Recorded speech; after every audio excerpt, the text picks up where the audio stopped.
One more hurrah. One more hurrah for what? Derby Day. Derby Day. Oh, yeah. It's a good way to start. This is the Levels Network. I'm Justin Horo, joined by the DAWG, Willie Mason, OG. Yeah.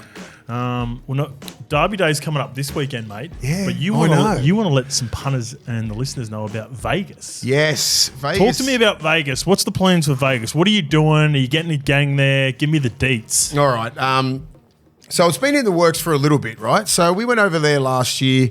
You were busy that time last year. Sort of met up with a few people that were running their own sort of travel agency sort of thing, and it's called Complete Business Travel. Yep. And a few people there go, "Do you want to like sort of do a tour next year?" So you'll host them? Yeah, I'm hosting it. Okay, yeah, gotcha. So I'm going to try and bring as many corporate people. You know, I'm sort of a bit picky about who I let come on this tour. You know, I don't want to just let a 21-year-old kid who's going to be on his fucking phone the whole time. Okay, gotcha. Do you know what I mean? It's like pretty much like a network sort of, 40 plus, 35 plus, business orientated minds who just want to have a fucking good time. Yep. We ain't going to go see the Grand Canyon. Have you got dinners sorted? Dinners sorted. So Thursday we get there, functions? and there's going to be a lot of NRL players, ex-players, personalities, which I'm going to get in amongst for the Thursday, Friday dinners, right? Okay. We're going to be staying at the MGM Grand. Everything's sorted there. Just go out for dinner like we did last year, remember? Yeah. Go out for dinner. I don't, 'cause I wasn't there, but shit. you... Lukey does. No, but that guy who was organised it, we went out and it was a private dinner for myself and it was like 20, 30 corporates, right? Yeah. Had a great time. So we're going to do that. We say we can stay there. We're staying at the MGM Grand. That's the difference, right? It's a great night just with good people. JT's over there, James Graham's over there, Braves's over there. There's a lot of big names. Freddie's, there's a lot of people there. I'm going to pick and choose, use my contacts who I get. Thursday, Friday, Saturday, game day experience. We organise that. Sunday, pretty much recovery. Home Monday. So 4 days of just fucking power.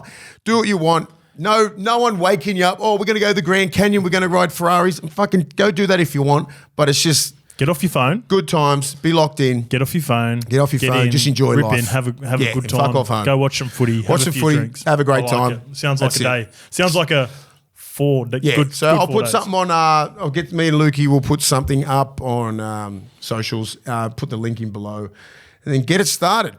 All right. Well, we are getting started this week. We are off to Melbourne as part of our partnership with Tab. Doesn't stop. You mentioned it just before we started the potty. We'll keep that in too, by the way, Lukey.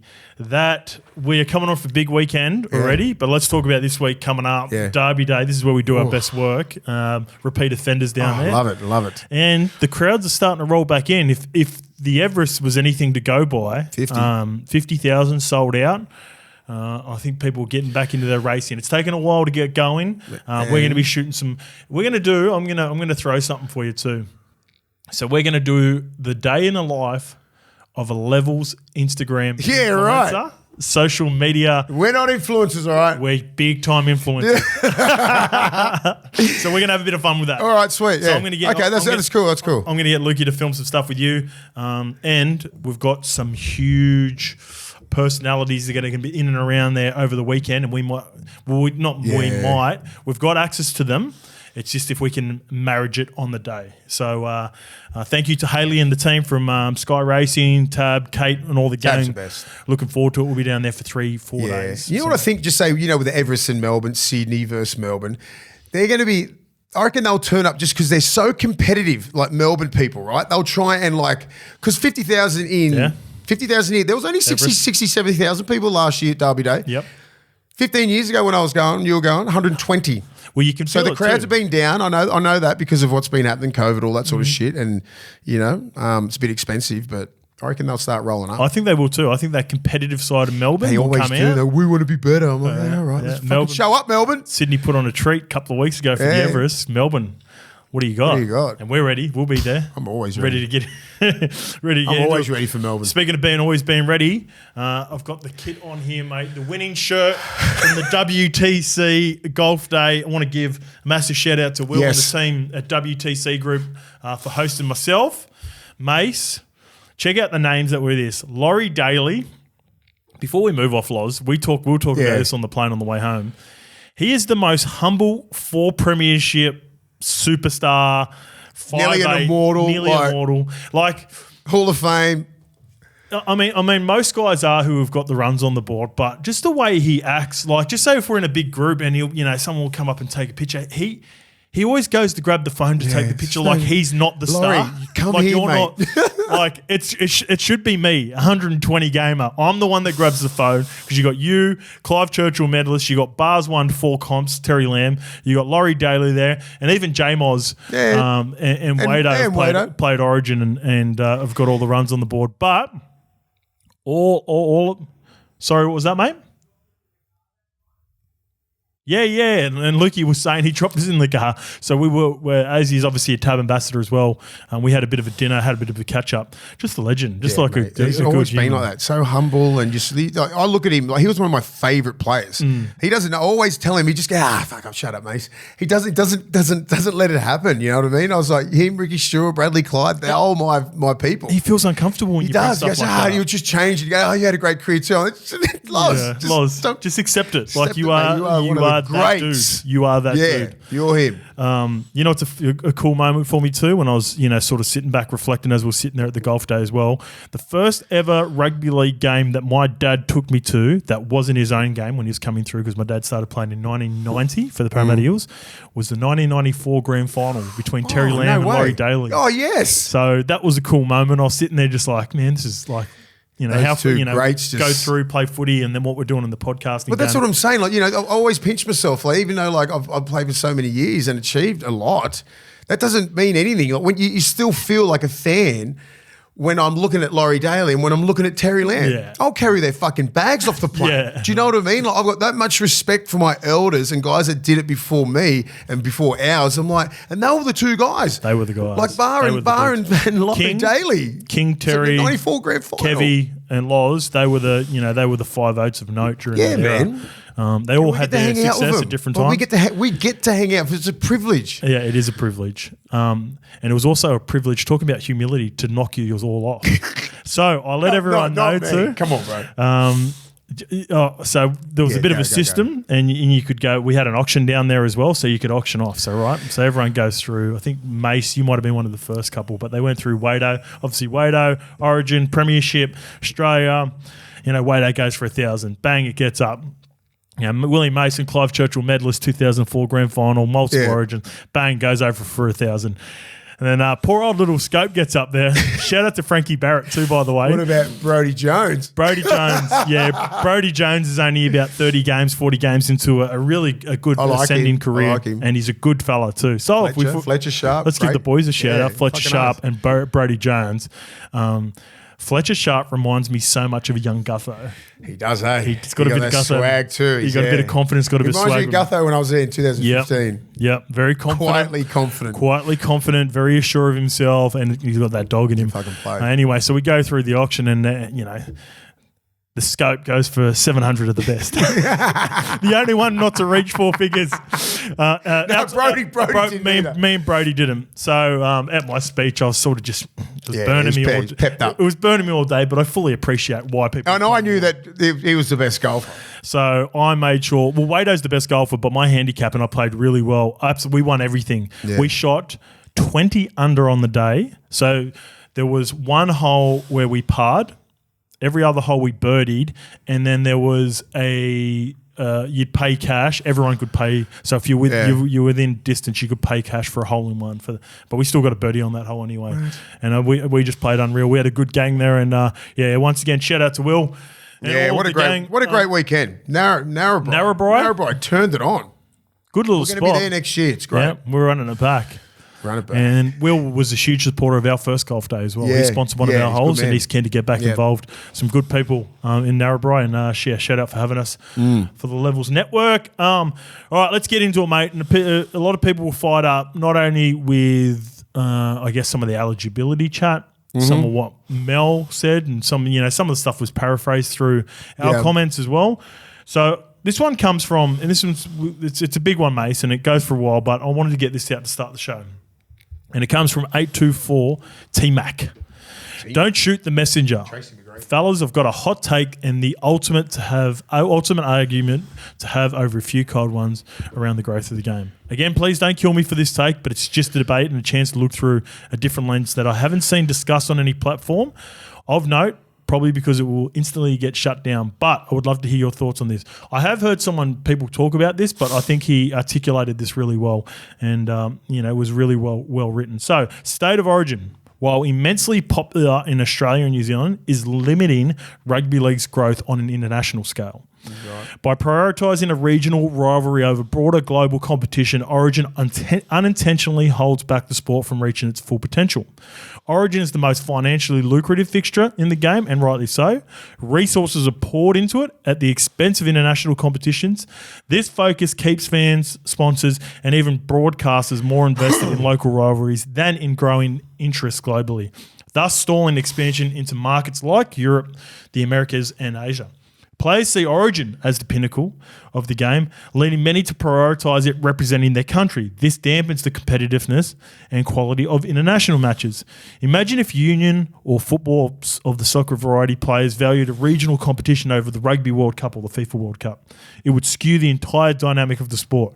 If Origin were deprioritised or even played on a biannular calendar, or something more like a specialised tournament and had no bearing on international eligibility, players could commit to their national teams, elevating the quality of international competitions. Rugby union has grown into a truly global sport, thanks largely to the emphasis on international competition and the prestige events like the World Cup and Six Nations.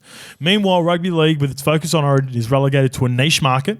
If Rugby League aspires to rival sports like Rugby Union in terms of international recognition, it must diminish the stranglehold that Origin currently holds and pivot towards a global approach.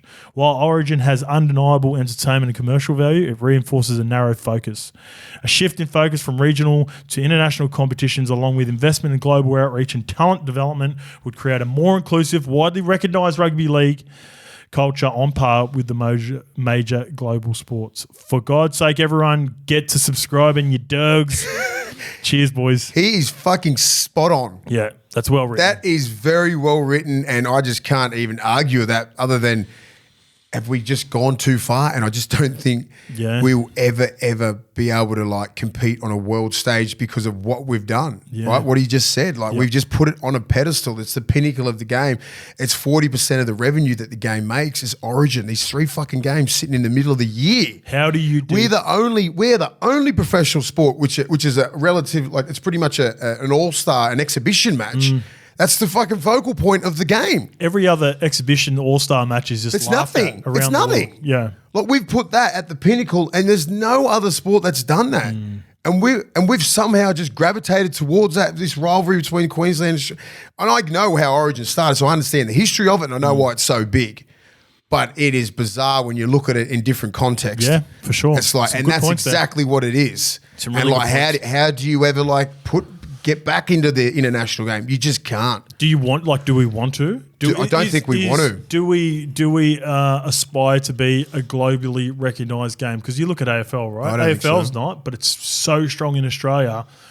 Do we forego the popularity in rugby union for this Origin? And I said this a couple of weeks ago. I think I talked about the product that is Origin, how other codes would love to have it. I'd love to, but mate, there's some really good points in there, and it's almost to the point where, how can we take? And this is the main point. How can we take international rugby league as serious when he's right with a lot of the points that we do and the buy-in that we have for Origin? It's hard to wrap your head around why we've got this far. But, I mean, do we want a world game like rugby? I don't think we do, because I think we probably had a chance to do that and we just didn't go for it.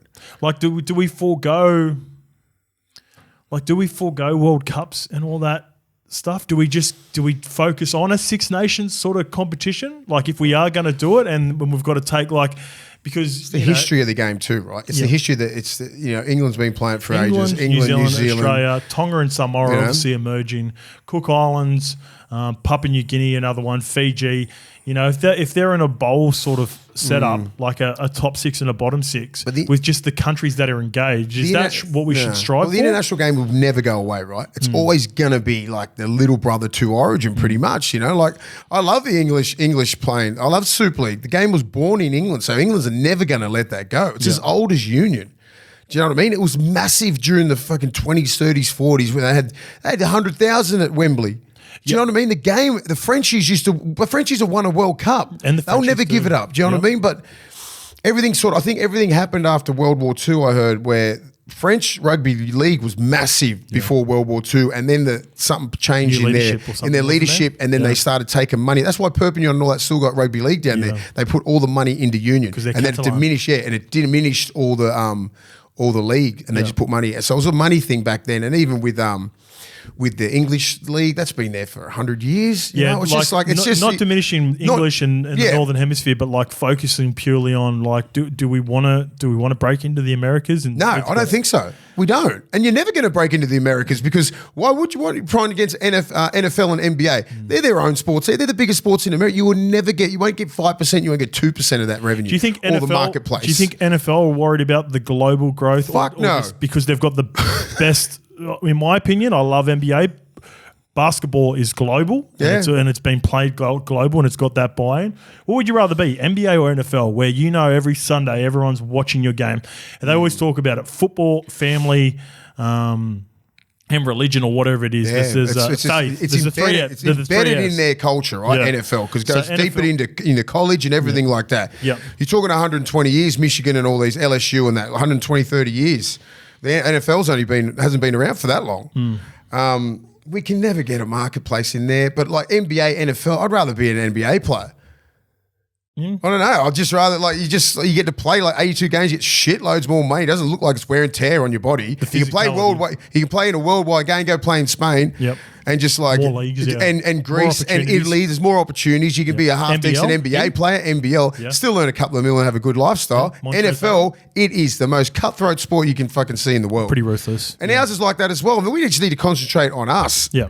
NRL and whatever the English need to concentrate on themselves, this and that. The international game's still always going to be around. It's just not going to be like the fucking union. It's not going to be like soccer.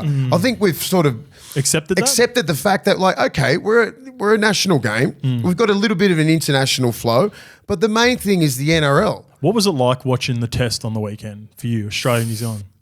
I didn't feel anything. I'm the same. I didn't feel anything. I usually get really emotional when I watch that. I was a little bit. I watched because my young fella was watching it and he was like trying to sound. That makes me emotional. Looking at my young kid and he was doing the sippy towel and everything when Tonga was fucking playing. I love that because like that's emotional for me because it's your kin, right? But watching that, I still love that shit, right? I love it. It's embedded in me. I'm like, fucking get me out there. Like when I'm like watching it at Christchurch on a Sunday, just brought back memories of fucking playing them at North Harbour back in 2003 and 4, and it was just a fucking unbelievable tough game. Yeah. I love that shit. I still love Test football because as I look in my eyes, like that's the fucking pinnacle of the game still. I love Origin, but Origin's the toughest arena you want to play in. They're not necessarily the best players. You pick Origin players. Yep. Test football, in my head, you're picking the best players in the world to represent that green and gold. So when what you mean by that is the pinnacle, it's the jersey to get, but in terms of like the atmosphere and what it provides. The atmosphere is fucking also not too bad in Christchurch. It's a different feeling. Yeah. It's a different feeling when you play Test football. They did. They turned out Christchurch. The second team. I love it. I love Christchurch and I love playing in New Zealand because they fucking turn up.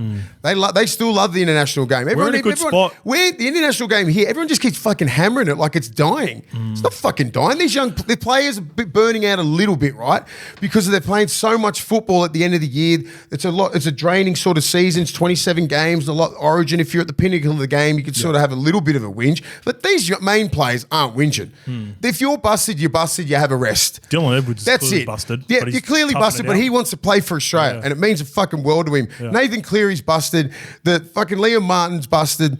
You can tell, but they will never give that fucking jersey up because it means so much to them. Still embedded in these young kids, mate.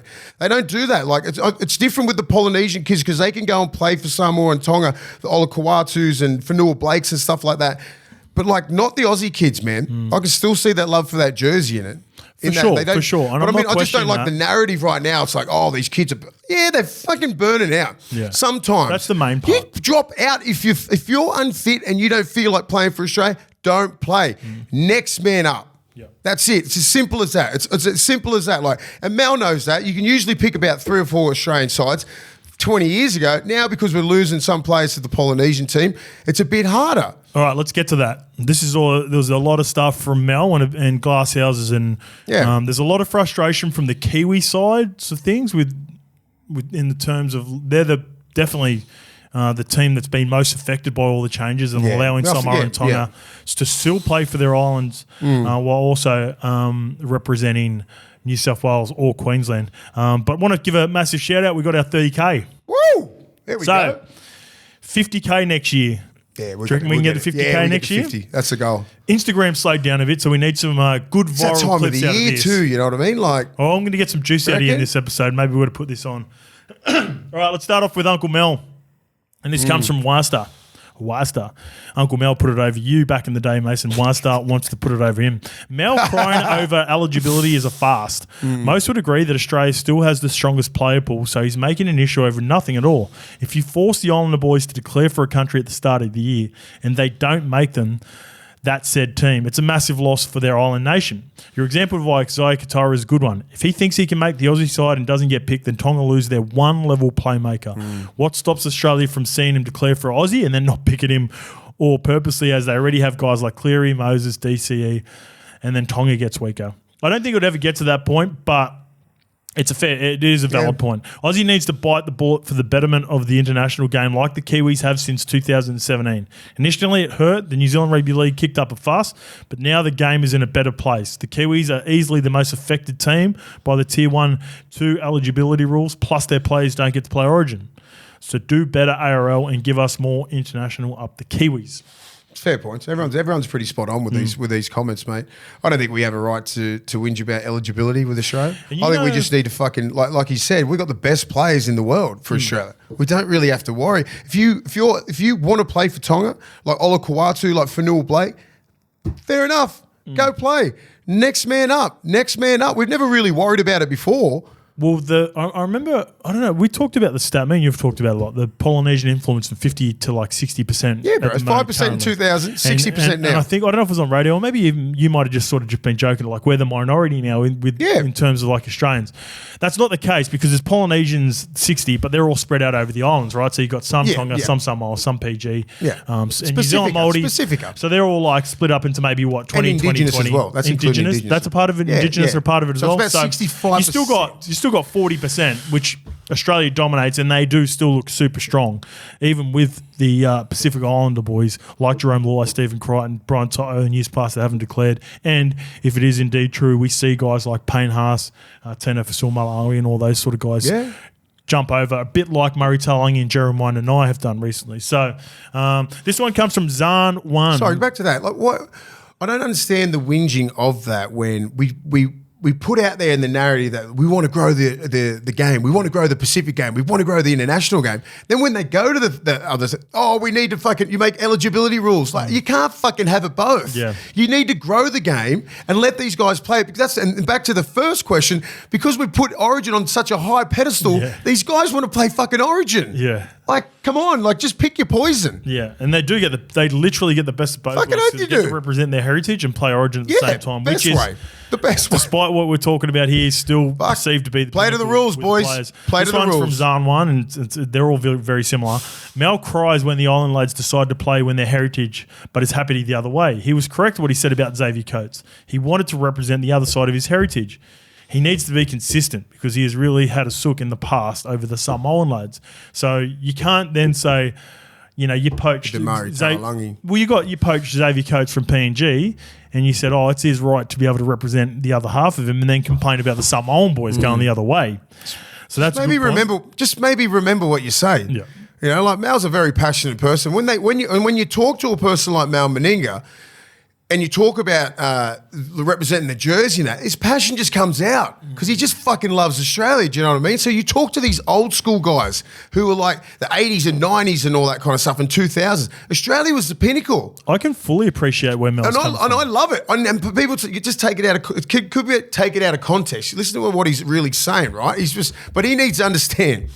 Like, we make comments about it. Yeah. Don't come back and go, you've just pulled Xavier Coates out of PNG, he would have happily played for PNG. You know, it's just like me when I was playing for Tonga when I was 19. Early on, I wanted to represent my family, bro. Yep. And everybody understands that. Mel understands that. But what I understand from Mel in this sense is, he's going to contradict himself. If you do enough media, that's what I'm saying. So people they take these little, they take it out of these little things and they turn it into shit. But you let Mel talk for fucking ages about something. Well, all that matters for Mel is he's the head coach of Australia, so he wants the best possible playing list roster that's available. So, of course he's going to say not condescending, contradicting comments because he wants the best possible roster, and he's the coach, and his job's on the line too. Like, you're expected to win for Australia. So in years past, they would have had the pick of 80% of the maybe more, maybe 85% of the current NRL around your age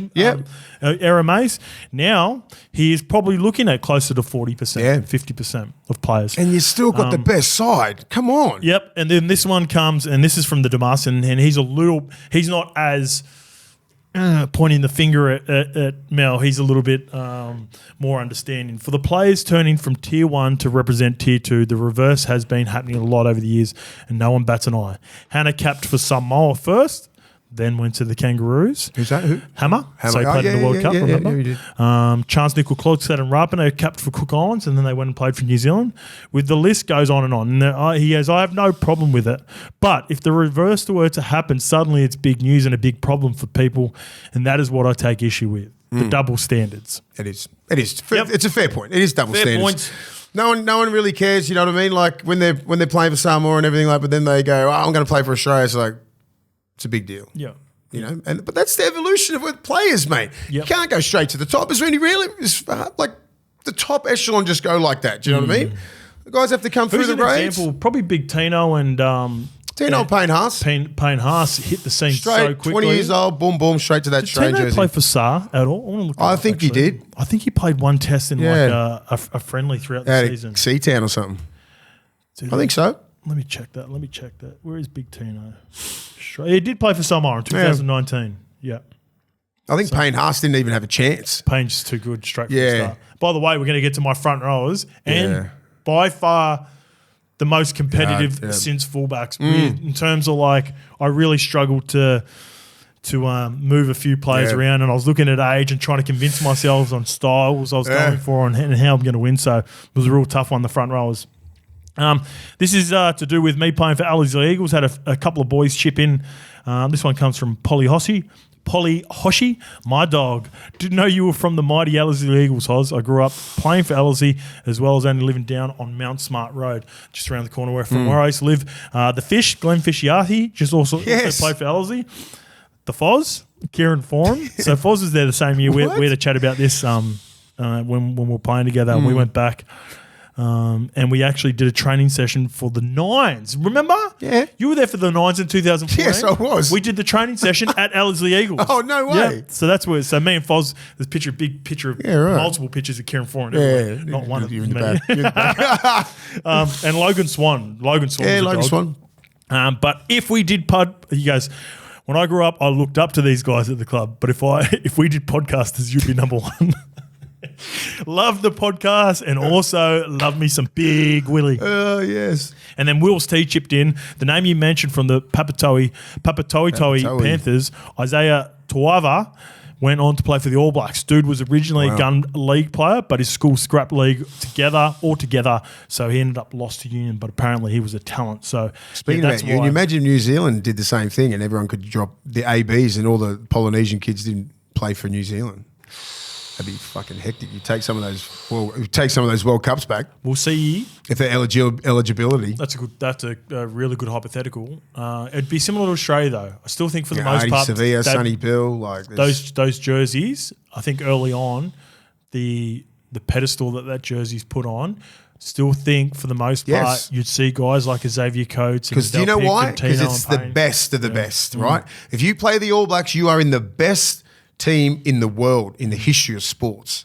So it's a fucking level where we want to get to. Everyone's aspiring to be the best, right? So that's so when I was younger, I knew the best played for Australia. I knew the best played for New South Wales or Origin. So therefore, you want to play Origin, want to play for Australia. But that was back then. Times change. Times change. Change with it. This one's from Gary and Luke, Chair Cuddles. In the lads group chat this week, we were trying to make a greatest Kiwis team of all time. There's a few guys that would have changed in this list by the way, Mace. But we're just going to talk front rowers. We are mostly mid to late 20s, so there were many players we watched as kids but weren't old enough to truly know how good they were. The only way to compare players from back then was Daly M selections, which is difficult for New Zealand players because they don't have Origin as well. Front row was especially difficult. Could you help us out by choosing 2 starters and 2 bench players out of this list? So we'll keep this list because there's a couple of others that I would have thrown in there that would have been worth consideration. So the current skipper, James Fisher-Harris, Ruben Wiki, Jared Waidea-Hargraves, Jesse Bromwich. That's it. Nathan Kalis, Adam Blair, and Joseph Tarpany. Any of those back 3 there. Who are your 2 starters from that list? Fish and Rubes. Rubes? Yeah, Fish and Rubes. Yeah. Jared is... I don't know. That's hard, Jesse. man, because you got Jesse. You got peak Jesse Bromwich was a problem. By the way, I moved Adam Blair into their back row because they had... Blair is more of a back rower. Yeah, they had Tohu Harris in the back row, so I swapped him for Mannering, who they had at lock. I put Mannering at the edge back row with Sonny. They also had Benji at fullback. Come on, boys. So they had a pretty good team, but I made a few changes for the boys. They also had Ali Lautiti. I loved Ali. Yeah, he's good. He was a really good player at the Warriors for a couple of years, didn't have a really longevity. Big nowhere near Kiwis those career. guys in the back. So I'd probably have a few. If of he these stayed guys. here for 5 or 6 years, he could have been one of the best back rowers. So I'm going to go with. Man, you can't. There's no way you can deny the first 2, in my opinion. Fish and Ruben.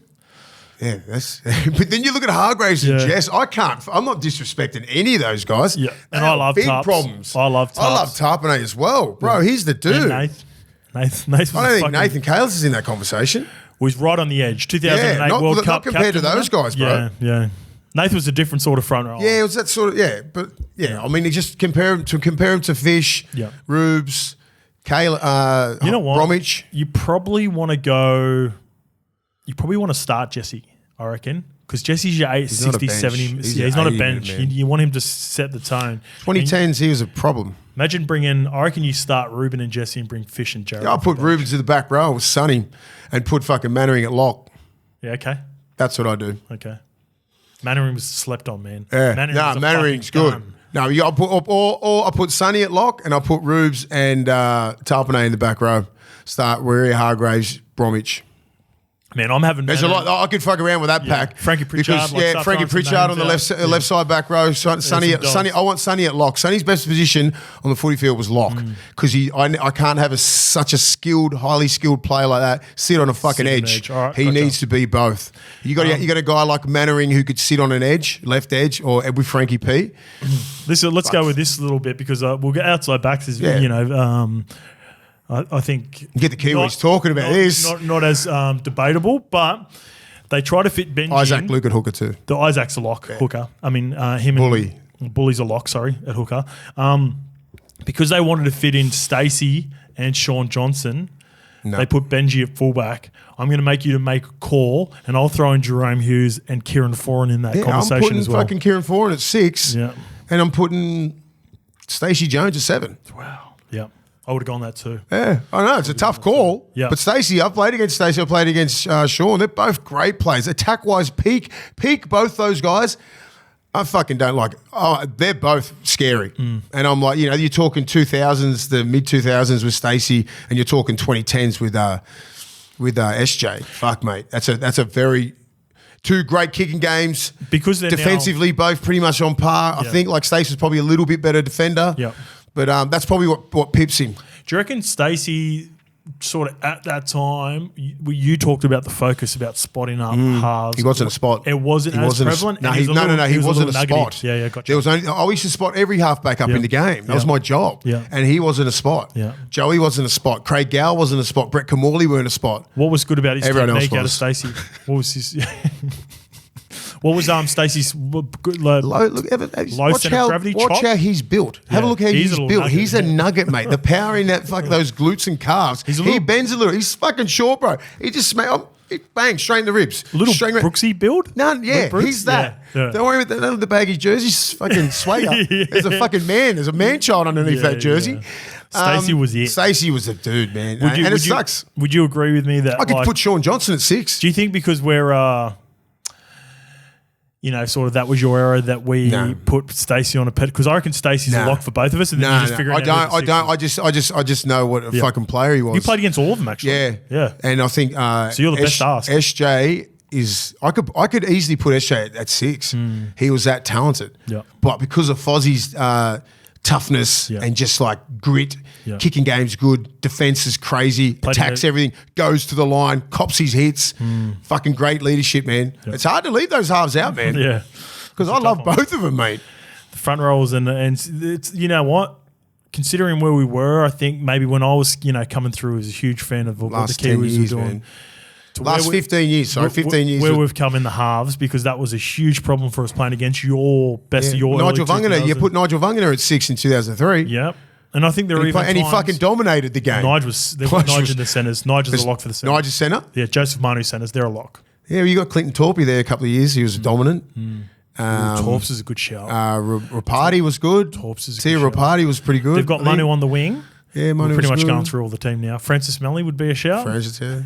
Fuck, he just, when he was fucking taking Tatey's head off, he gave Tatey that neck brace. He gave it to him after the game. You know who I reckon was a great servant for the Kiwis and probably doesn't get the recognition later on in his career? Sammy Parrott was a dog. Sammy P was good, man. Sammy's like one of the OGs, Brian Totos, with his yardage carries and stuff like that. He took like Matt Utah as well. Yep. Utah, but he was like after Utah's 2008, 9, 10, 11, 12. He was in the rep scene. He dominated games. Some good Kiwi players, man. Who else? So Joey's a lock for right centre. All right, do you want to go through it? So I would have put Roger at fullback. I would have put Roger Tuivasa-Sheck. He wasn't super successful.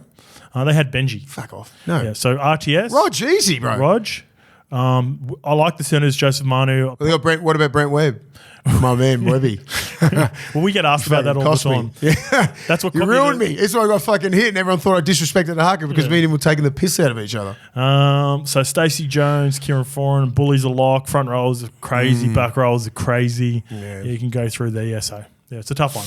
That's the wingers will be hard, bro. The wingers are hard. I know Manu's good, but I don't know who the other winger. I'm picking Sammy. Yeah, Sammy Parrott. Yeah, I think he's up there. Well, who else would you pick? Skiddy, Sean Kenny-Dell. Yeah, Skids. He's slept on, bro. He was a problem as well. Yeah, big, long, rangy prick. Super great human, good defender. Loves a schooner, which goes up and outwards. Put him before 18th man. He's at Hull KR too. He's part of the staff at Hull KR. He's doing some good things. So him and Jared are going to be together, reunited. All right, speaking of wingers, let's get to our BSC Dog of the Week. Available at 7-Eleven. You can get the BSC cans. I'm going to get us going for this, mate. So we're going to lock in on this. I'm going to go Zach Lomax. He was unbelievable on the weekend. 23 carries for 158 metres. That's the most impressive part for me, is he didn't get it easy. He wasn't making a shitload of metres per carry. He was getting bashed and he kept on coming. They were up for it, New Zealand. They were up for it. Physicality was really good. They did a really good job. The Kiwis held in there for a long. I think they were just missing that sort of continuity with Sean Johnson and Charles Nickel-Klogstad. But 43 post-contact, 1 line break, 4 tackle breaks and 2 tries. But the reason I brought up Zach Lomax, I was watching this game and his refusal to go and play on the wing next year. And I'm like, how do you get this version of Zach in the centres? In the centres. And I don't think you're going to get it. No, you can't get that, because what he does, for how he manoeuvres his way from the wing to go up with the ball and compete with the ball. That's so you vital. can't do it from the centres. I don't think you unless can. he learns how to do that from the centres from the other side. Yeah. Then good luck. He can do it. But he's coming from a beautiful angle. Explain that, right? So I was thinking about it going, can he do it from the centres? Because I think he could. Realistically, he can just tell to push in. Whoever his winger is to push in on the centre, and then he still runs in there. I've got one for you. I was watching the game going, the way he finishes, his physicality, I want him on the ball. If they are getting rid of Gutho, I know they've got a couple of young fullbacks that they're invested in. Getting rid of Gutho, are they? Or he's just going to chop Pretty positions? much. It sounds like it. He could do 6 years in Super League. Go and enjoy yourself. No. Gutho will end up in another club in the NRL for sure. No, I'm saying, but he could just say if he didn't feel like he was up for it every week for another, just say if he gets 2 or 3 years out here, he gets 6 years over there. Yeah. Shout out to Depends Super what you League. Depends what you want, mate. Little straight to Super League again. Anyway, let's get back to Zach's because all the chatters around Gutho's been asked to change his role. So to accommodate Ozay Yongi.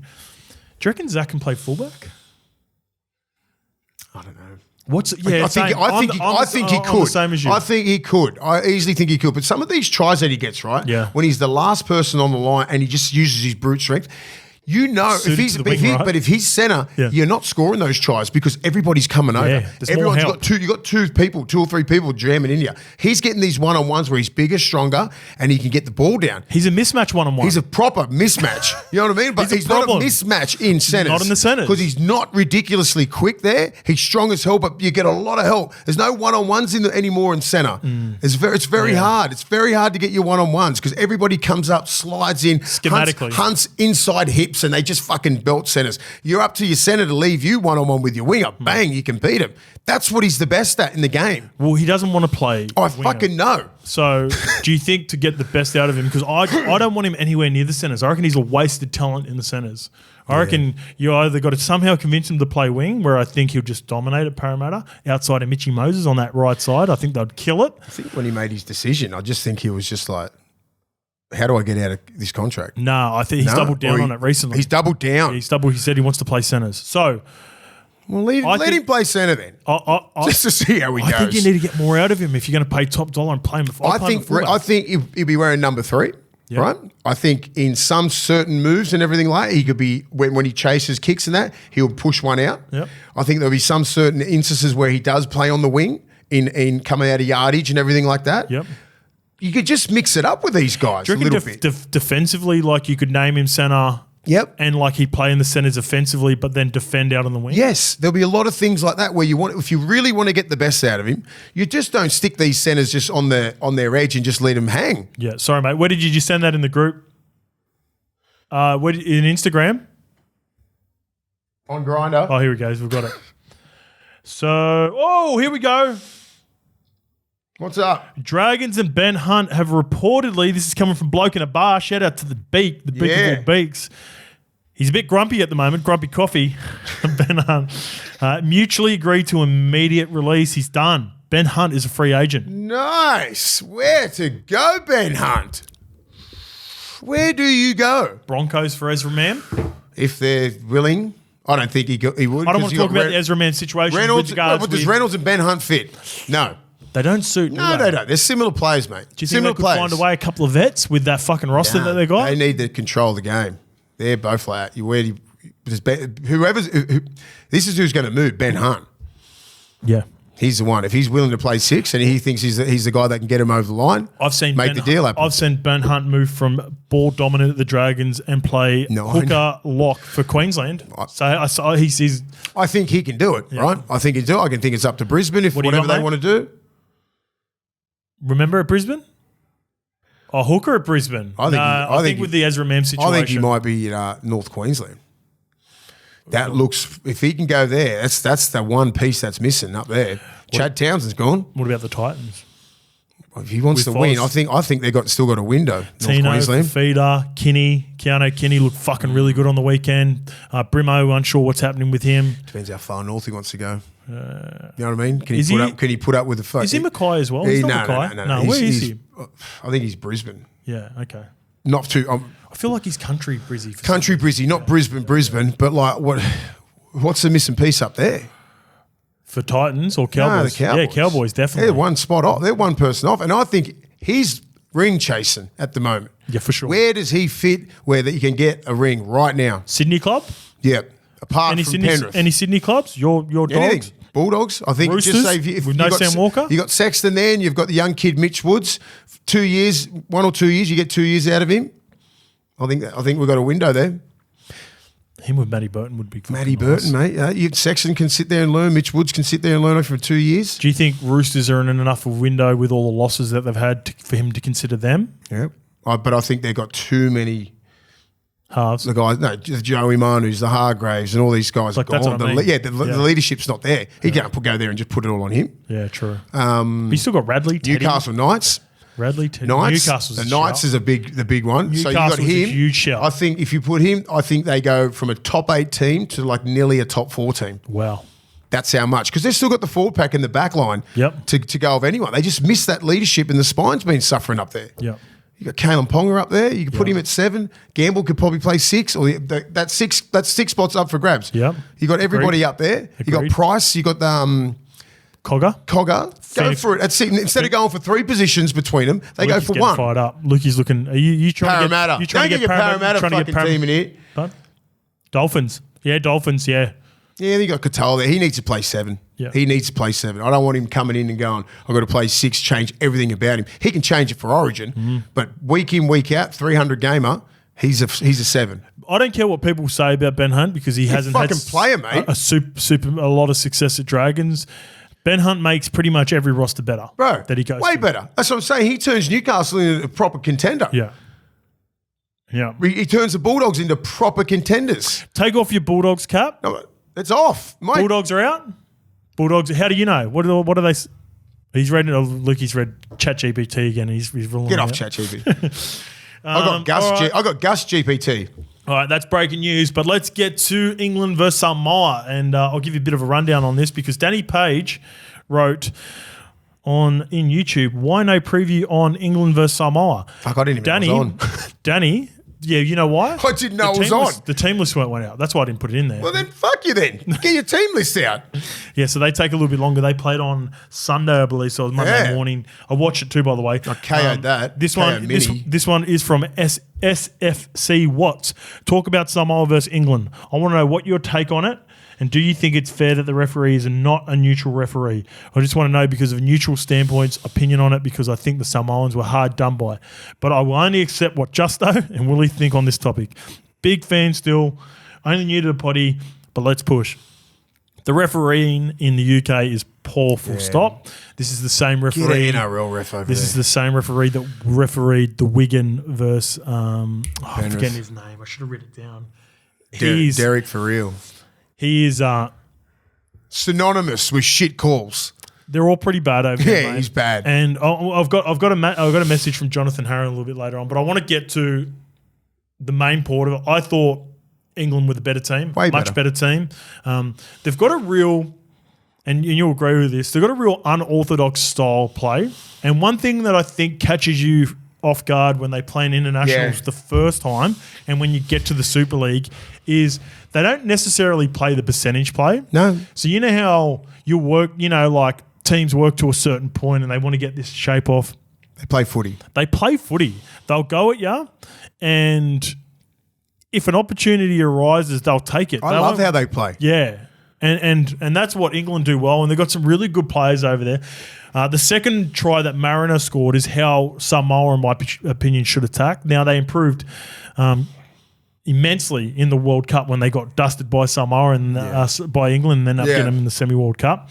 But, yeah, I think the one thing that caught Samoa off guard was you get these guys running at you. You might not be familiar with them. Guys They're hard as rocks. They run. Their footwork. They're big, strong, fit. Guys like Wellesby, who is a dog. Wellesby is an NRL talent and then some. He is a world-class player. Yep.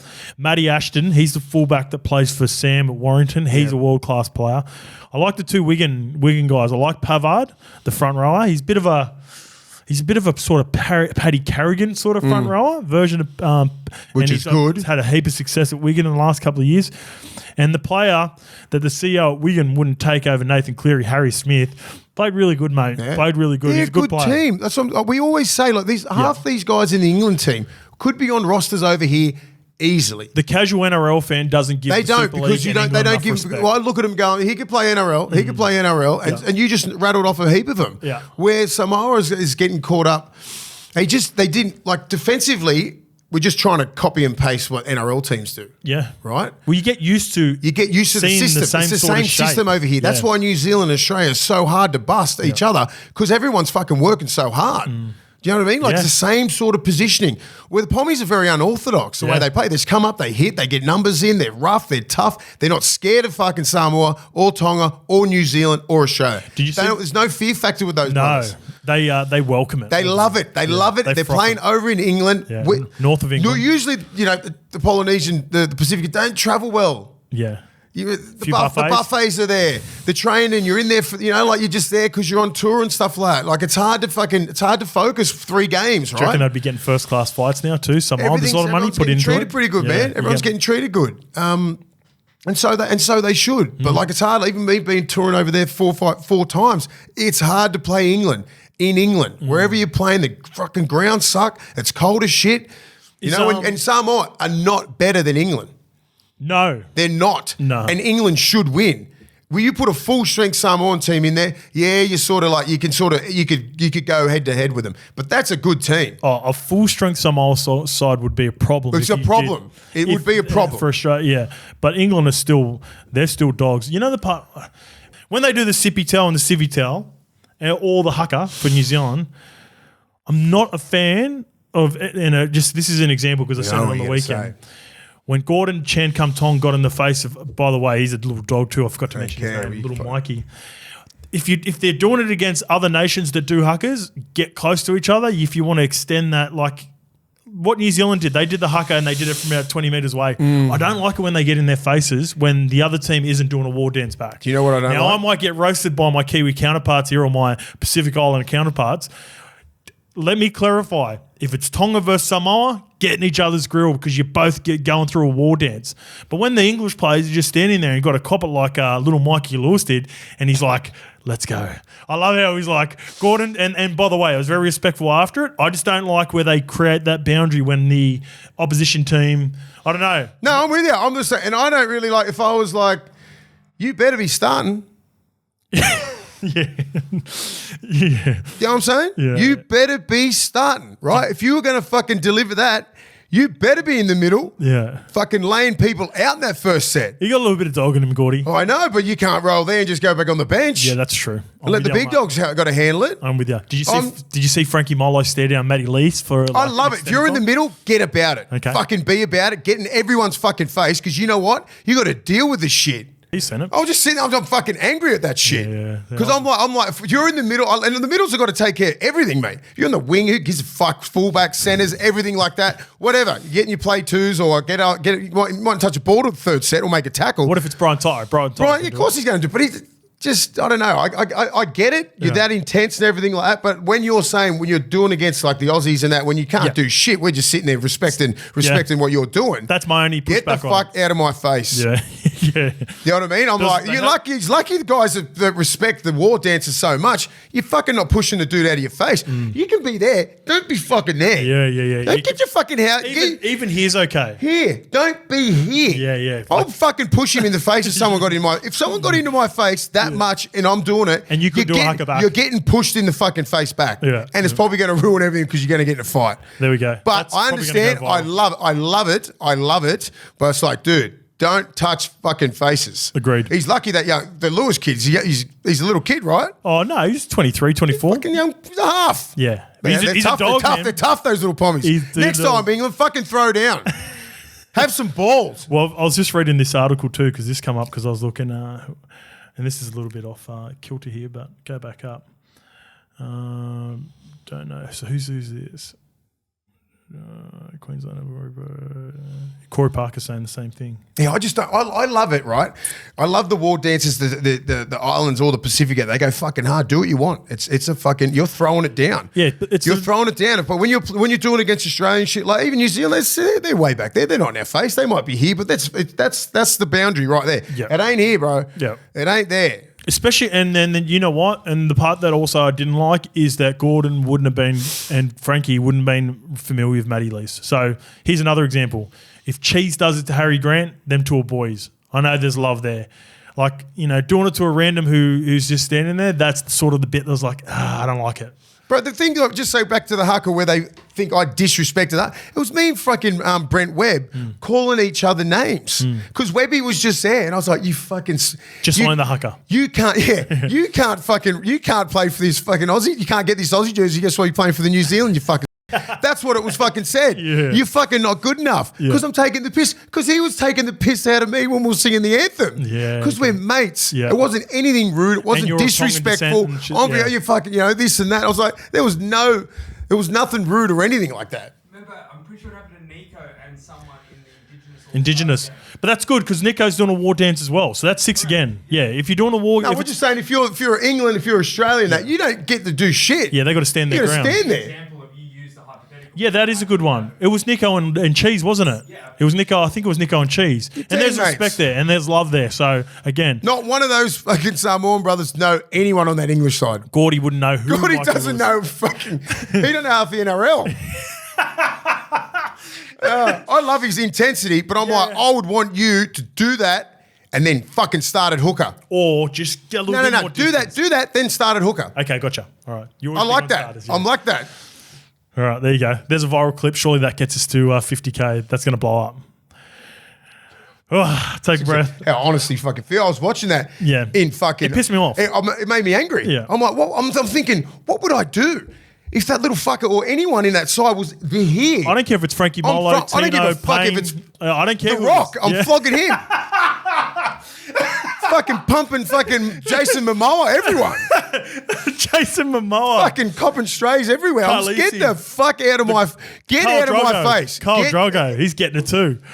I was just sitting there going, why am I so fucking angry? Yeah. No, I love it. You know what it is? Because and this is going back to the point, I understand, and I've been taught about this through my culture late in my life, about the respect of the war dances. And Yeah. routines. I think it diminishes when you do that and go. Don't do it, because all the ones have been very, very respectful, Yeah. right? Every other war dance, you see, I've never seen anything like that. Jerome's an example too. Jerome was still here. He was here. Yeah, but he had good distance, in my opinion. That's enough. That's enough. There was good distance. That's with Jerome. good. Yeah. That's not. Yeah. Can't touch noses. Yeah. Can I ask one question? The Aussies are now doing an arc. Is that symbolic of anything? No. It's just a different way of standing up. So Lukey was asking about the arc. Yeah. The arc. I remember. So here's another example. All right, let's we're into this. Remember when was it England in the World Cup did the fucking flying V and they walked into it? 6 again. If they fucking walk into it with a flying V, you cop it. then give me Gordy, get in the face. Yeah. You can poo counter and shit. I don't know if you Mighty Ducks. You don't do they that did for the Mighty Samoa. Ducks. I remember that one. They did the flying V. I think it was rugby union anyway. Union? I think so. I believe so. Lukey's going to look it up for us. But you've got to get amongst it. I mean, like... But if England, the rugby league team... I think England will change it this week. If they're going to do that, it's fucking... Something's going to happen. Like a little Liverpool kiss. Little Liverpool kiss. It was the 2019 Rugby World Cup and it was England. Yeah, they did the flying V into the All Blacks. Yeah. Fucking pulled the flying V. A little Liverpool kiss, little headbutt. Imagine what that'll do. Yeah. Just get out of my face, bro. But the Pommies are about that. And finishing. Lewis, don't let that shit happen again. Little Mikey Lewis was like, let's fucking go. Yeah. And then Gordy was like, yeah, let's go. So there was respect after, I don't know. That's where we're sat. And you go sit on the bench. They both sat on the bench. Jonathan Harron. That's what I'm saying. This one's from Jonathan Harron, a listener from England. Enjoy the podcast very much. Love the energy you two bring, but kind of getting tired with the perception the game in the UK is dying. Last year, the national team beat Tonga. This year, we're a 1-0 up against Samoa. IMG ratings are forcing clubs. This is a really good introduction in the Super League as well. Are forcing clubs to improve. They want to be a top-flight Super League club, with clubs investing in infrastructure, facilities, and game day. That's what Wakefield have done this year and done a really good job of. We are now able to watch all games, Super League live on TV every week. The grand final was the best attendance since 2017. The playoffs attendance was the best it's been since 2004. The semi-finals has recorded viewing figures across Sky Sports and the BBC, and social media engagement are up 149%. From 2024. The game has its issues, without a doubt, but positive strides have been made. Likely won't ever have the profile rugby league does in Australia. It's far from doom and gloom. Jonathan, agree with a lot of this stuff. We never bagged that fucking Apologies Super League, do we? if it did come across this way, because we had a comment last week from a fan. I love the Super League. And yes, these are all great things that have been put in place now, but we're 2024, Jonathan. The fact that the games have only just been shown on Super League across every game being able to be watched on TV in the last 2 or 3 years, I think, when I left, shows how far behind still the Super League is. Making great strides, some really good figures there. I want the game to be strong. If you've been watching this, you know I'm a big fan of the Super League. Yeah. Got a lot of really good friends there still playing in the Super League or coaching in the Super League, so I want it to be successful. We're big advocates of the Super League. Yeah. They can always get better. Obviously, it's never going to be what it's like here because of soccer. Agreed. You know what I mean? Like, it's just never going to be. The money's never going to be put in there for the TV rights and everything like that. It's always going to be the minimum, you know, but Super League's always going to be good. And England are fucking always good. They are always either 1, 2 or a fucking top 3 nation. Yep. Always. They never fall. That's what always... England is the hardest fucking team to play. England and New Zealand, they're tests. Everything else... Yeah, but you didn't have Samoa, Tonga. I know, but I'm just saying, like, but even so, you're still like they're all very the test. Now there's 5 nations. Yep. There's 5 nations. Everything else I don't count as tests in league. Okay. All right. Let's get into our top 10 criteria, and I'll read it out again just for if you're watching this for the first time. We're getting into props and hookers for this episode. I'm the CEO of the 18th franchise, and I only have 3 years to keep my job or build a roster. And I'm the GM. And Mace is the GM. Every single player is available for me. So what I'm going to do is I'm going to pitch 10 players to Mace, backed off the factors that are important to me. And I've got a few here, but they're not in order to make my top end. I've got age is huge, obviously, if you only got 3 years. Past accomplishments, we've got to consider it. Injury history, that's been a big one that's knocked a few players down. Projections, weaknesses, and versatility I really love in the modern day player. Now, before we get to that, I've been absolutely sprayed with my list. A number of people weren't happy with Munster over Jerome Luai. But this one starts from Lucas Daniel. Boys, first time comment. Having Dylan Brown above Dearden and Birdo is wild. He had the reins this year and his team nearly won the spoon. Laugh my ass off. You take Dearden and Burton out of their teams, such a bigger loss to their team. I don't think there's much between them, but I've seen really good. I've seen about 2 or 3 solid seasons from Dylan at 6, even though this year wasn't great without his main man Mitch not there. But Birdo still finding himself at the Bulldogs for sure. Birdo, Was a really good player at the Penrith. He played centres in the Penrith. That's why. At the Panthers, and Tommy Dearden. I can understand people maybe wanting Tommy Dearden a little bit high because I think he's got a huge future. I think so too, but don't sleep on Dylan Brown's first 3 seasons before he got injured. Yeah. You know what I mean? Like you got to put things into context, guys. Like as you said before, we're looking for a new franchise and we're trying to like get younger players, bigger ceiling. Like Dylan Brown at his best is a top 3 5'8". Easily. Yeah, agreed. He's like his skill set and everything like that. He should be nearly fucking fighting for that top spot. Agreed. That's how high I look at him. At his best, at Dearden's best, at Birdo's best, he's better than him. I think so. In my opinion, he's fucking got everything. Yep. Big, strong, fast, massive skill set. If Dylan puts it together in the next couple of years, he's competing with Jerome and Munster. Because everyone just looks about what's happening now. Yeah. Like, just don't... Recency bias, right? Have a look at the body of work. He's been doing it for 4 or 5 years. I trust what he's doing. He's still one of the best 5'8" in the game. Just because Paris suck and he's injured. Yep. Everyone just fucking kicks him while he's down. And he had to play a few different roles this year too that didn't suit him. When he plays just out and out 6 with a grand steady final half. year when they had it. Jeez. This one comes from NRL Scout, and we've got 2. Tacos. Close top 10 for 5'8". Don't think money is in the number 1 spot anymore. Luai is far ahead of him, everyone now. He took over the Panthers this year, plus he's put in a lot of effort into his maturity and the respect he shows ever since that Cobbo incident. Remember the Cobbo incident where he sort of stood over in Origin? I think that was a really defining moment for him. It was a good shout there by NRL Scout. And this one comes from Dis Van. In my opinion, I think there is a fair argument that Luai has surpassed Munster and the best number 6 in the game. Now, these are the 2 most respectful comments I got on this. Everyone else, not as respectful and because everyone's fucking going for Penrith. Not necessarily. I think we've got a heavy Well, they just we're just trying to like take the recency bias out, take 4 premierships out, everything like that. Munster is still the premium dude. Like he's attacking. I think it's very, very close. Yeah. It is so close now. It's closer than it was 3 years ago when Munster was here, only because of injury. I think it was clear-cut Munster 2 years ago. Yeah, that's what I'm saying. It was like it was that far. Now it's this far because of the fact that he hasn't been at his best. He's been injured. He's missed Origin for the last couple of years, where Luai has won Origin. I think the big moment for Luai this year was the mid part of the season when he dominated at playing 7. Yeah. And then also his Origin series. Yeah, I agree. And I think it's just so much closer. Like, if you ever look at the body of work, have a look at what Munster's done for the last 7, 8 years, still only 29 years old. He's still a premium 5'8" easily. Like, you can't sleep on him. Defensively, he's amazing. Great attack. Munster at his best. and Luai at his best, Munster just pips him. That's what it is. If I was going to go say who do you think the number 1 5'8" is in the game? Everyone's pretty much going to say Munster. Luai second. It's probably about 60-40. 60-40. It's 60-40. Yep. Like last couple it was 80-20. Yep. Now it's 60-40, and Luai just keeps getting better. And I think he's got a couple of years. He's a couple of years younger than him. He's that? Yes, he is. So he's about 26, 27. Money's 29, turning 30. In a couple of years, Luai could have it easy. This time next year, Jerome could have it. Right now, what we're thinking is fucking Munster. Yep. That's it. It's our opinion. You can have your fucking opinion. Anyway, you don't get hammered for it too. It's I'm the one. I'm a Jerome Luai. I love Luai, but I just no don't one want ever to mentions Mason. Like when because me and you're the GM. I've got to sell you this top 10 list, and you don't push back, and I always get the blame for. It'd be a not bee putting stick between them now. If we were going to go, like, if we just look back at what we selected, like, okay, if we're starting a new franchise, right, and you got 3 Munster, we're only picking Munster. If he was a front row right now. Yeah, maybe not. But halves, you're playing to your 36 now. Yes.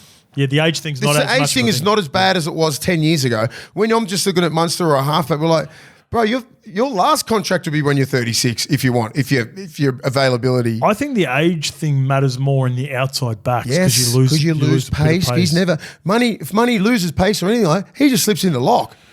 All right, let's get into front rows because this is going to piss people off as well. Because I reckon this list, you could a lot of people would probably name the same top 6, but have them maybe in different order depending on where you go with it. Honourable mentions: Thomas Flegler, 25 years old. If not for the injury, he would be easy top 10. He would easily top 10, and he would be pushing the top 6 guys. Yep. And because he was on his, I need the jersey Flegler back. He was on the trajectory to a really strong season at the Dolphins before the injury. Mo Fotuaika, 24 years old. All these guys are sort of the same for me. Mo Fotuaika, Leo Thompson, Lindsay Smith, Stefano Uto Ikamanu, and Griffin Neem. Some good fucking players there. They're all 24 years old except for Griffin, who's 23. And they've got to take that next step. They've got to become the alphas. That's what happens 3 or 4 years in the game. Rookie watch, Liam Henry, 23 years old. Xavier Wilson, 22. Only a couple of seasons in, or only one season. Some fucking good players right there. Yeah, some good names. That you just named 6. All right, let's kick it off with number 10. 24 years old, Spencer Leniu. Now, ticks a lot of the boxes that we're looking for. Age, past accomplishments, injury histories, mostly available. Always. Projections, I still think Spencer's got some growth in his game. Weaknesses, not many. Probably needed him to play a few more minutes. And versatility, we're not going to play Spencer any other position. If you're picking him in at 17, right, it proved it this year when he missed 8 games, he's still got an origin. You need someone like him. He's a diamond, he's a diamond. That impact? He's got that impact, and he can just terrorise a team in 10 minutes. Where a person would need to be out there for 60 minutes. He can do it in 10. Yep. So I think if you look at a player like that, you're like, look at the impact he has. You can sit him on the bench. He's going to make you 17 somewhere. If you're picking at 17 right now, you're like, just give me Spence. Yeah. Because you can use that. You can use him for 10, 15 minutes and he can win the game. You know what? In terms of like... I'd nearly have him higher. Depends on who's there. Well, in terms of like cap and the way that you would... I'd probably prefer Spencer a little bit higher. Once you round out your top end, you can't pay some of these other guys top tier money. So I'd be stoked with Spencer to be my number 2 or my bench player. All 3 of these next guys are sort of older front rowers, versatile. A little bit versatile, and probably not Lindsay Collins, but a little bit older, been around for a minute and rock solid. Nelson Asafa Solomona 7, Lindsay Collins 8, Mitch Barnett 9. Nelson's 28, Lindsay's 28, and Mitch Barnett's 30. I don't mind that. I like that. Would you swap any of those guys around? Oh, they probably swap the order around sometimes, but I think Mitch Barnett is really... He's had a cracking season. Nailed himself now. Two good years. 2 great years. And he's been good up in Newcastle anyway. He just fucked around trying to put him on an edge. He's always been a middle. Yeah. You know what I mean? Like you need to start on edges as a young kid. But he's 30 years old too, so you're not going to get Mitch Barnett. You're not going to get the best version of Mitch moving forward for 3 years. As well. I think so. I think he's really found himself. Okay. I think you'll get another 3 years. If we want 3 years out of him, I'll get 2 solid ones. I know that. Easy. I reckon he's going to be in the Australian sides and New South Wales sides for the next 2 or 3 years. Well, the guy starting over top of him, he ran for 40 of the best on the weekend. Lindsay Collins is 28. What a great try! I love seeing Lindsay do that. Yeah. Just shows how like he does a lot of this shit. This is what happens when you put your fucking fullback in the line. It was great awareness from Lindsay and for turning back under. Mitch Moses. Mitch Moses turning back under, and the line, that was the line because he caught him sleeping. He should not be in the line there. Yeah. Not that far out. No, he's 35, 40 out. Yeah. Come on, mate, get back there. Big Nelson. He's an interesting one. Play him on the edge, versatile. Very versatile. I think he showed how much he's missed, right? Right. He's as I said, he's the best decoy in the game. Number 6, 28 years old, Adam Fanua-Blake. Yeah. Y'all could put him anywhere. You can, 26, did you say? He's 28. Or 28? 28. So age is good. Past accomplishments, been a dog for a minute. Injury history, pretty available. Yeah, Adam. he's good. Big minutes. Projections, weaknesses, he's fine-tuned them. He's not super versatile. He's only going to play front row like a lot of these guys.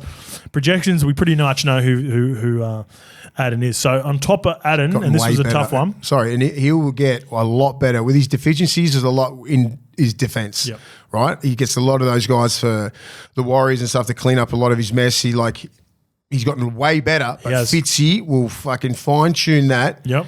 And so you still think he's got some good footy? Oh, yeah. As in heaps. Okay. You can't really fine-tune his attack. You can't coach that shit.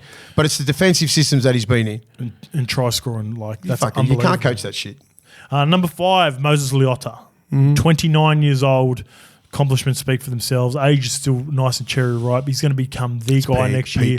Versatile. Nope. He's playing front row and that's all you want him to. Weaknesses, none. Plays fairly decent minutes if you need it. Projections, we probably know who Moses is, but it's good enough. And injury history, he's available, man. Plays He's probably the most reliable front row in the game. Yep. You know what you're going to get, right? Yep. It's just hard-nosed stuff. Just relentless, hits hard. He's probably the only one in that fucking top 10's got a genuine fear factor about him when you run at him. Yeah. You know what I mean? Like he's going to cut you in half. If I was running at any of those guys, I'd be like, where's that whole forward pack there? Where's Moses Leota? He's the best defensively in the top 10. Agreed. Joseph Tarpany, 30 years old, does it all. Age is the only thing that sort of knocked me with Tarps, even though I think right now I might even he'd be right up there with the other 3. But past accomplishments, been a very good Kiwi for a number of times. He's always available, always plays big minutes, projections. Leadership. Weaknesses, doesn't have any versatility. You can play him lock. Most of these top 10ers are great leaders as well. Yeah. All great leaders. You have to be. You have to be in the middle. Well, his leader is number 3, James Fisher-Harris, 28 years old. Speaks for itself. Past accomplishments speaks for himself. Good age, injury history.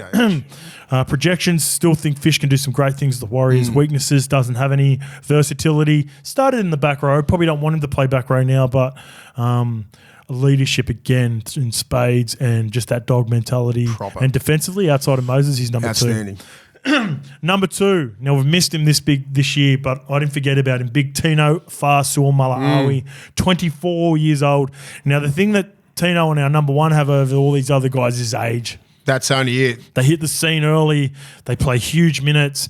Quality. They play quality. They get through a lot of work. They have no weaknesses. They can still get better.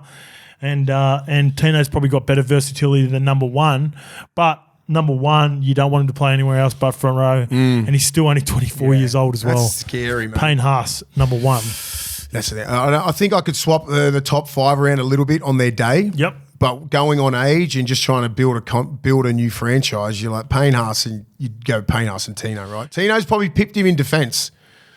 I think he hits harder. Yeah, okay. Not as a like, I'm not saying like Payne Haas a bad defender, but I reckon he just doesn't hit like Tino. Tino hits like Sonny Bill. I reckon Tino looks like he blows out too sometimes. Because he maxes out. Yeah. Because he maxes out, right? He front loads a lot. Payne can just move around a whole lot. I think Tino's got a little bit more of a skill set with his attack. Yep. He gets the ball wide, he squares up the 3-man, he plays out the back, he plays at the front. Little things, little strings of the bow that Payne never really has to work on because he's just so big and strong and he can get through it. And he's in a really good pack where the pack that the Titans have been ain't that good, right? So Tino needs to do a lot where you got Carrigan, you got all these other guys. He's had Flegler up there, so Payne Haas just has to do Payne Haas things.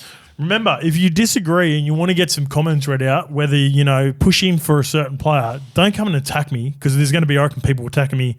I think there's going to be a lot of Penrith fans that are unhappy with James Fisher-Harris. Yeah, I can swap around those top fives easy on their day in every year. Yep. Look, Payne Haas has had a down year because of injuries, same as Tino. But, like Fisher just won another comp, Joey Tarpanay, Leota, all these guys have had great years. Yep. So... Fanua Blakes has been the premier prop on the Dally M thing, but that doesn't necessarily mean you're the best prop. All right. I add some bias to Parramatta to this conversation. Yep. Oh, yeah, the OGs didn't get in. Junior, Reggie, Josh Papali'i, honourable mentions, but they're all OGs now. In hindsight, though, did Parramatta do that the right way with going all in on them too? Yeah, because they nearly won a fucking comp. If it wasn't for Penrith, Parra would have won a comp. Because Paulo and Reg in that front loader that year, and they were outstanding, but he just got beat by fucking... Now we're not ridiculous. In the top 15 of your list with anyone. Yeah, because they just got older. I think Junior Paulo's still he's a top 15 game. Junior's been a bit banged up too. I considered Junior. 2 years ago, he's playing rep football. Yeah, I know. Still doing a job. No, I'm just saying, he's still a premier prop. Props, I reckon, was the when you think about it, the most depth. This because you got to have 4 props in every team, basically. 2 starters, 2 on the bench. So you got more options. 17 teams, right? Hookers were hard. Hookers, it's not a strong position. But when in you my think about opinion, 10 good props in the game, right? That's 5 teams. Yep. Would you change anyone out of the honourable mentions? No. Jersey Flegler would be in there for sure, in my opinion. There. I'd honourable man. I like Reg and Junior, but they're getting a little bit older now. Josh Papali'i. Yeah, big part. They're all at the end of Jake Trebojevic. Jakey Trebojevic. Yeah, I got Jakey in the locks. They're all nearly probably 2 or 3 years max as their peak. So why would you want to try and get that if we're trying to start a new franchise? I need a 5-year peak. Yeah. Hookers was. We don't have strong hookers in the competition, in my opinion. Not like years past. Honourable mentions, the OG, Damien Cook, 33 years old. 33. He's still moving all right, man, but he's 33 years old. And 2 guys who have had a good couple of years, very versatile, but a victim of their versatility. Phoenix Crossland, 24 at the Knights, and Tyron Wishart, 24 at the Storm. See, now, they're not even genuine 9s. Well, see, that's the problem. I think their best position is 9, but I haven't seen it week in, week out, and we won't see it for Wishart, and we won't see it. Maybe Wishart goes somewhere and plays 7. Maybe he goes to a Dragons or something like that now that Ben Hunt's done and get him play 7. But I believe Wishart's best spot is 9, but he won't play that with Harry, who is obviously our number 1 at the moment. Number 20, kicking off number 10, and he's only at this because of age and injury history, Connor Watson. Connor Watson is 28 years old, but he's been banged up, man. He's had a whole lot of injuries. Had a 28, still all right. Past accomplishments, just had a real impact off the bench for Origin. Projections, we probably know who Connor is at this stage. Weaknesses, not many. Pretty good defender, solid. Really, probably not the cleanest of service out of dummy half. He's worked on his game because he's very, very front load. Just get out and just fucking make meters now. Make meters, take meters, try and make line breaks. Now he's coming out, squaring up, getting to B, squaring up like Cookie used to do. It took Damien Cook a while to do that. It's the combinations, right? It's the evolution of the 9s. You learn how to slow down and have a look. It's fucking hard, mate. The tempo of the hooker is so good. Back to fucking dog of the week. I forgot to mention Harry Grant. That's why. Just his tempo. He makes that look easy. You know what I mean? Like, save that for number 1. Yeah, I know. But like so Connor Watson and all these blokes, they've learnt the tempo. Okay. Yep. And he should be really like looking at how Cookie did that. Yeah. Okay. So Cook's peak was fucking outstanding. Sort of watch when Cookie hit the scene with South Sydney and how he developed that. Markers down, he'd go to the right, then bounce off his right back to the left. Cody Walker, push. Everyone's pushing up. This guy could be a lot higher up there. Sometimes I watch him and I went, he's an elite 9, and in other games I watch him and he's not even in the game. Blake Brayley, 26 years old. Huge raps on him coming out of Cronulla a couple of years ago. Like I said, I've rated him as a player. He could easily be higher if he has another cracking season at Cronulla. But he's one of those guys, sometimes he's the best player on the field, and then sometimes I just don't even know he's there. He doesn't run, just passes all the time. And I think he's got a really good running game. Some of the hookers, right? Their running game's predicated on if the middle's dominant. True. Damien Cook, whenever he was nullified in any game, it's because the other pack dominated Totola, dominated George Burgess and Tom and all those sort of blokes. You can't run. You got a set line, right? So it's just like, what do you do when your middles aren't doing it? Same as Blake Brayley. When you take care of Royce Hunt, when you take care of like Toby Rudolph and Carl Fusi and that, he don't have shit. Yeah. Because he ain't the biggest boy, so he needs clean line break, right? He usually most of the time he's doing line breaks. Deception. No one can touch him, right? Same as when Cook runs, same as when Connor Watson. It's a fucking, you scatter the middles, bang, he goes. Yep. Number 8, and this is just injury, and the head knocks is the main concern. Wade Egan, 27 years old, super silky. I like him, yeah. I love Wade Egan as a player. The head knocks concern me. The injuries concern me. He's always banged up. Yep. He'd be higher if it wasn't for those injuries. Reed Marnie, number 7 at 26 years old. Probably not the most skillful, but that's not why you're buying Reedy. Reedy's going to do all the shitty little stuff through the middle. He's probably got to be a little bit more niggle. That can be frustrating at times as well, but works his ass off. Pretty good service out of dummy half. Service is 10 out of 10. And that's all you want from a certain style of hooker. I reckon if you've got I forgot to name my rookie watch. When you got guys like Bailey Hayward, 23 on the bench, Blake Moser is another player for the Broncos to watch out for. Kid for the Tigers? No, Blake Moser. Talon Silva. Yeah, Talon Silva. He's a player to watch out for. Reed Marnie at 7. Just below Jeremy Marshall King at 28. Jeremy Marshall King is like Wade Egan in a way, very similar. Just banged up, always banged up. When he plays, he can be the Dolphins, just like Wade Egan at the Warriors.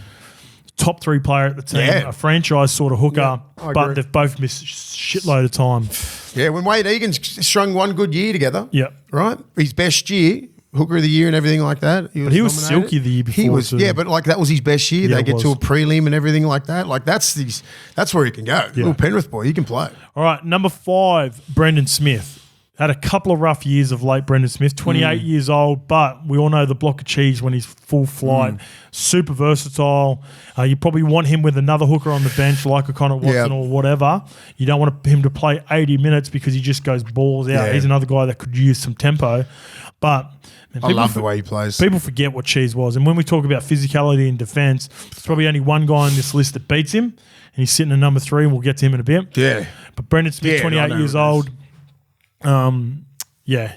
He's good, mate. He just needs, as I said, like he just had to take his time there with the Roosters and learn how they play. There's a lot of leaders in that team, right? We went through that. Do you think he's capable of taking more of a he'll have to. He will have to. He will really have to because they've lost so many leaders in that team, and they bought him there for that. Yeah, so he's a gun player. They just need to use him a little bit more, a little bit better, like the tempo of the game and. Like as I said, there's a lot of ball hawks in that game. He had to adopt in the style. Roosters. Yeah, he had to completely change his style. Yeah, exactly, and he wasn't used to that. His first couple of years, come off the fucking bench and just front load, run, don't care about anything because Cam Smith's on off the back fence every time. Then play front row if needed. Yeah, now he's got to switch it up a bit. Number 4, Apisai Coruscant, 31 years old. That's it. Everything else he ticks. Defensively, he's mad. No weaknesses. Projections, probably we know who Uppy is at this point. But he's a difficult hooker to play with. I reckon he's his deficiency is he's hard to play with. Yeah. You know what I mean? I takes a while to get used to look at that Richards, who was the CEO for Penrith when he was saying Shane Richardson, when he had like Appy was at the end of his career sort of thing. He's like, it was these younger halves knew how to take over games, right? When you needed Appy. Matt Cameron, he was saying where the 7 and 6 they haven't arrived yet, and once they did, they needed early ball and everything. They didn't need all that deception and everything around the ruck. Good podcast, It was a very good podcast. Did you see the clips with Jammer? It was very good. So, highly recommend it. Well done.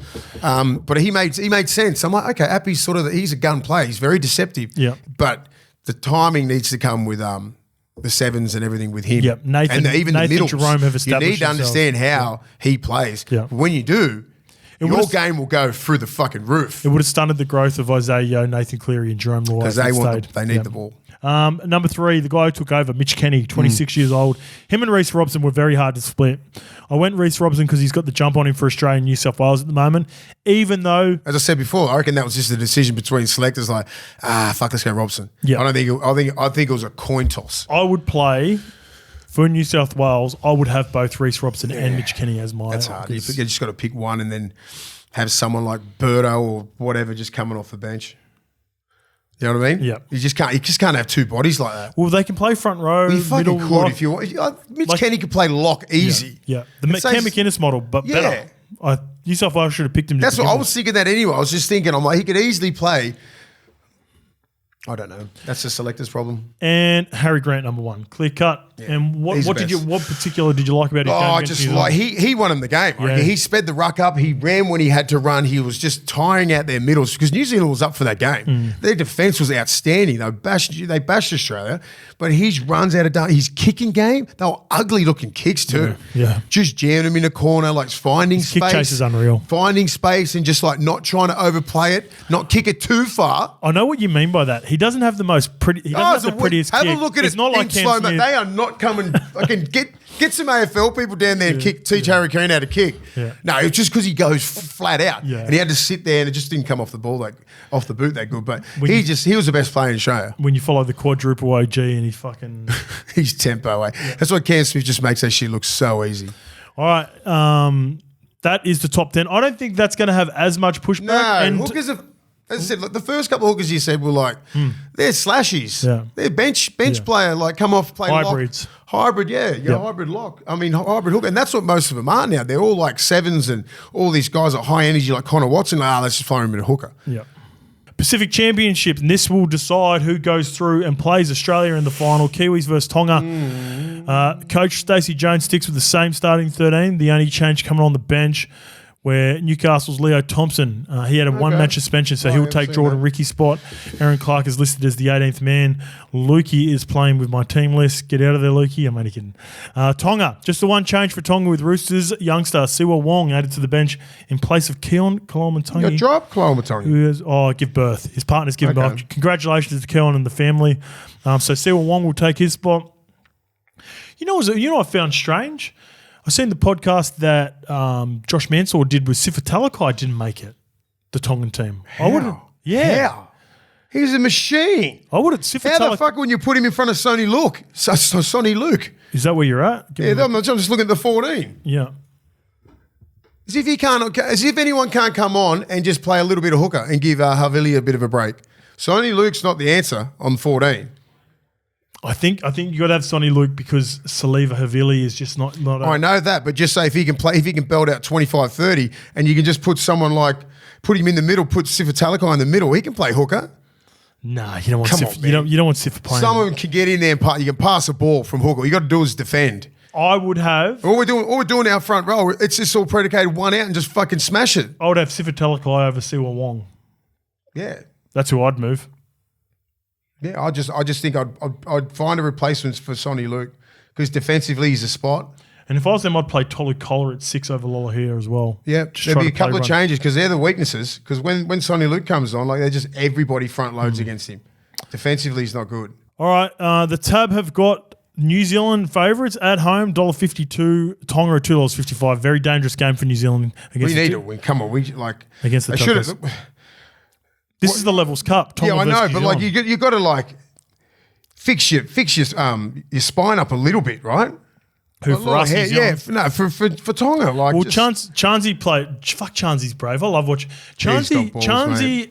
Chans is the sort of guy that you'd love to play with. Yeah, he's super limited playing 6, but he goes hard, man. He's a tough bugger, man. I love Chansey, and I reckon he makes a lot of these teams because he's a good human and a team first player, and he's always playing out of position for New Zealand too. Who could play 6 for New Zealand? Yeah, Cody Nikarima.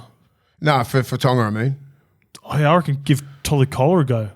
You know, he could have played 6. I reckon Leo Hopewadi's probably got a little bit more skill. He could play 6. Paul Alamotti.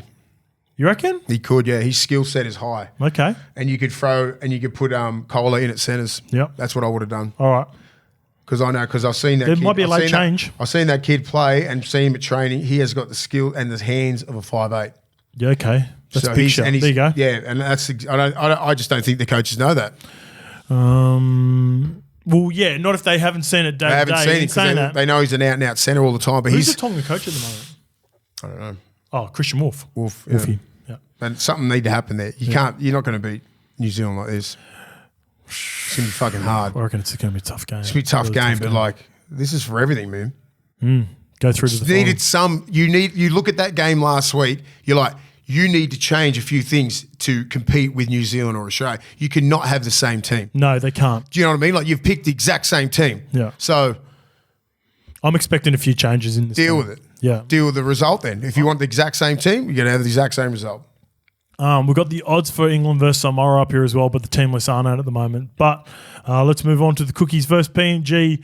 Skipper Reece Martin will miss the game due to personal reasons. Well, as Lukey's looking for a post, I doubt it because they're playing later in the week. But if the team lists are up, the Kumals versus Cook Islands, Sunday 4 p.m. Reece Martin, he'll miss the game due to personal reasons. So Dan Russell, he was 18th man last week. He moves into the lineup.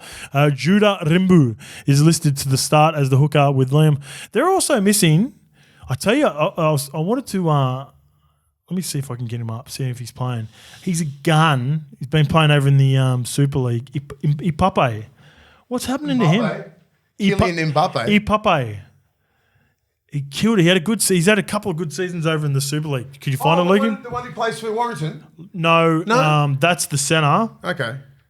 Roderick Ty. And then the other one is Ipape. He plays for Lee. He's a gun. He's a hooker. He's a weapon. Anyway, no changes for the Cookies as well. With former Broncos captain Alex Glenn. He's listed amongst the reserves. But the 36-year-old hasn't played a test since 2019. Alex Glenn. Did you see Brad Takarangi shoot out of the line? Tackers. Who did he try to lick someone? Take it easy. They ended up fucking shout out to the. Oh man, what's Alex Glenn doing? Just rolling into a test. Oh well, He'd be in good shape. He's always in good shape. Remember seeing him? I saw him up there. Yeah. Did you see Dwayne Wade's fucking statue yesterday? Oh, so bad. Looks like Lawrence Fishburne. Someone wrote this. What do you got? Anton Walker. Oh, you've seen it. The lists are out. Yeah, so you were wrong. Admit you were wrong. Right. Someone wrote in the comments, the comments. Someone goes, "That's fucking Anton Walker." Anton Walker, yeah. And they got the name wrong. He looks heavily It's like so Anton bad. Walker. How do they just nail everything and then just can't do a fucking a statue? Statues are so bad, man. They're so hard. fucked They up. must be so hard to do. A good market to get into. How don't because Pat Riley would have given that tick of approval, right? How don't they? No, that's not it. Yeah, that ain't it. Redo it. I don't care how much it costs. Launch it fucking next year. What's Lukey? Yeah, I know. Of course he is. What's he going to do? Like he said, Fucking say no. Yeah, he's been saying it's all good, but he also goes like, have a look at that guy. And people thought he was taking the piss out of like the statue, but it's like I think he was more referring to like how about Who's that guy? How bad is it? How about no? It's like I think what he meant was how good's that? Like Hall of Famer. It's so bad. So bad. Not as bad as the Cristiano Ronaldo one though. Nah. That's one of the worst of all time. That's the worst. Have you seen that one? Yeah, I've seen that one. I thought that was a fucking a prank. meme. It is a meme. It's a meme. It's a meme. All right. Remember, What are you gambling free with? and confidential support, especially on the weekend too, for Derby Day. Call 1-800-858-858 or visit gamblinghelponline.org.au.